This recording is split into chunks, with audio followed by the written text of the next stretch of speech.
Hello friends, welcome to Ratna study guidance. आज हम चर्चा करेंगे उत्तराखंड डीएलएड के एग्जाम स्ट्रेटेजी की।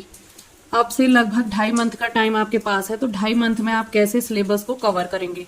तो पहले शॉर्ट में हम देख लेते हैं डीएलएड का एग्जाम डेट और पैटर्न क्या है। 30 नवंबर 2024 को इसका एग्जाम है और ये है इसकी टाइमिंग। 2.5 घंटे का पेपर होगा, 200 क्वेश्चन आएंगे और 200 मार्क्स के होंगे और इसमें नेगेटिव मार्किंग नहीं है, तो आपको सारे क्वेश्चन अटेम्प्ट करने हैं। तो इसमें क्या क्या सब्जेक्ट आएंगे, GK, reasoning, numerical ability, teaching aptitude, सारे आएंगे 50-50 नंबर के। तो टोटल हो गए 200 मार्क्स। तो आपको 2.5 घंटे में 200 क्वेश्चन करने हैं और ये हैं 4 सब्जेक्ट। तो ये है डीएलएड का एग्जाम पैटर्न। अब कितना हमारे पास टाइम है और कैसे आप अपना सिलेबस कवर करें पर डे, इसके लिए मैं आपके लिए एक स्ट्रेटेजी वीडियो लेके आई हूँ। तो आज है 13 सितंबर, तो आज से लगभग 2.5 मंथ का टाइम हमारे पास है, तो लगभग है 75 डेज। तो इसमें सबसे पहले आप 10 डेज माइनस कर लीजिए।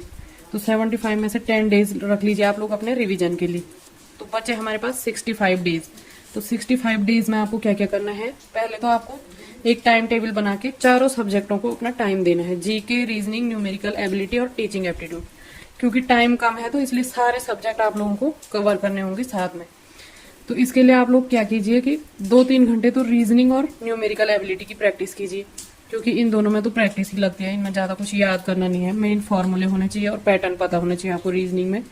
तो 2-3 घंटे का टाइम तो पर डे इन सब्जेक्ट की प्रैक्टिस कीजिए आप लोग। इसके अलावा टीचिंग एप्टीट्यूड में उतना टफ पेपर भी नहीं आता है, आपको कुछ मेन पॉइंट्स पता होने चाहिए और बाकी सिचुएशन बेस्ड क्वेश्चन आएंगे। तो 1 घंटे का टाइम इसके लिए निकालिए पर डे। अब जो ये जीके का पोर्शन है, तो जीके तो बहुत ज्यादा है, हिस्ट्री, ज्योग्राफी सभी कुछ है, इकोनॉमिक्स सभी कुछ आता है जीके में, करंट अफेयर्स उत्तराखंड।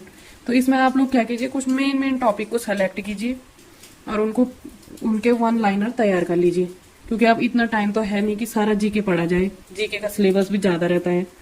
तो इसलिए पर डे 1-1 घंटे आप लोग सेलेक्टेड टॉपिक पढ़िए कि एटलीस्ट कुछ मेन पॉइंट्स आपको पता हो, इस टाइप से। तो ऐसे पर डे अपना 6-7 घंटे का टाइम निकालिए। 1 घंटा इसको दीजिए, 2-3 घंटे इसको दीजिए, 1 घंटा इसको दीजिए, 5-6 घंटे यहाँ पे टाइम दे दिया आपने। और इसके अलावा सबसे मेन इंपॉर्टेंट है, पर डे आप लोग एक प्रैक्टिस सेट लगाइए, जितना भी टाइम आपको मिल पाए, 1 घंटे 2 घंटे इस टाइप से।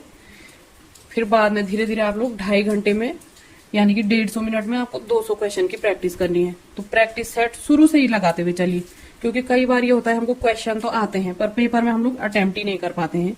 तो इसके लिए प्रैक्टिस सेट लगाना बहुत जरूरी है, तो आप लोग प्रैक्टिस सेट लगाइए।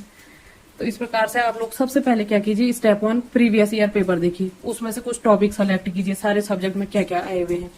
फिर सब्जेक्ट वाइज कैटेगरी बना लीजिए कि जैसे जीके में ये पूछा है, रीजनिंग न्यूमेरिकल एबिलिटी में इस टाइप के टॉपिक आ रहे हैं, टीचिंग एप्टीट्यूड में कुछ मेन जैसे श्रव्य दृश्य सामग्री हो गया, शिक्षण विधियां हो गया, इस टाइप के टॉपिक्स को चुन लीजिए और उन टॉपिक्स पे अपने शॉर्ट नोट्स बना लीजिए और उसके बाद उससे रिलेटेड क्वेश्चन कीजिए।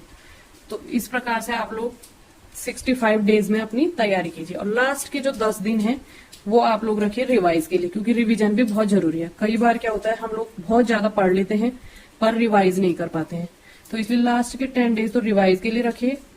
और इसके अलावा जो ये जीके है और इसके मेन पॉइंट्स हैं और न्यूमेरिकल एबिलिटी के फॉर्मूले हैं, इनको 20-20 में पर डे जब नेक्स्ट टॉपिक पढ़ते हो आप उससे पहले रिवाइज कर लीजिए, क्योंकि इनमें रिवीजन बहुत जरूरी है। तो इस प्रकार से आप अपना सिलेबस कवर कीजिए और प्रैक्टिस ज्यादा से ज्यादा कीजिए, तो आप उत्तराखंड डीएलएड में हाईएस्ट मार्क्स ला पाएंगे।